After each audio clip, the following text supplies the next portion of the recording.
Hello friends, welcome to Sumi's blog. Good food, good mood. আজকে কি করেছি দেখি, মুড ভালো রাখার জন্যে কিছু ভালো খেতে হয়। আর ভালো খাওয়া মানেই বাঙালিদের তো চিকেন, যেরকম কি আমার ছেলে মাছ খেতে ভালোবাসে না, তাই দেখি আজকে কি আছে। ভাতের সাথে পটল ভাজা আছে, বিউলির ডালের বড়া আছে, চিকেন সুখা, এটা হচ্ছে চিকেন সুখা মানে চিকেন 65 বানিয়েছি।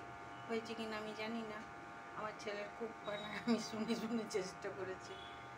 এখানে আছে আপনার পটল আর আলু আর বড়া দিয়ে তরকারি, মানে ভাজা মতো।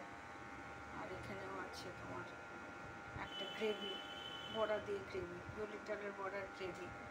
এটার মধ্যে একটু দই দিয়ে আমি গ্রেভিটা করেছি, কেন কি গ্রেভি ছাড়া আমি ভাত খেতে পারি না। আর আজকে তো মানডে, আমার নিরামিষ, তাই নিরামিষ আমার আর ননভেজ আমার হাজব্যান্ডের।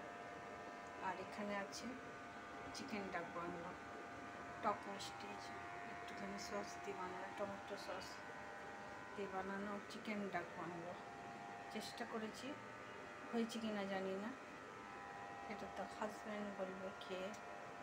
আর আপনাদের যদি আমার ব্লগটা একটু ভালো লাগে তো লাইক, শেয়ার আর কমেন্ট করতে ভুলবেন না।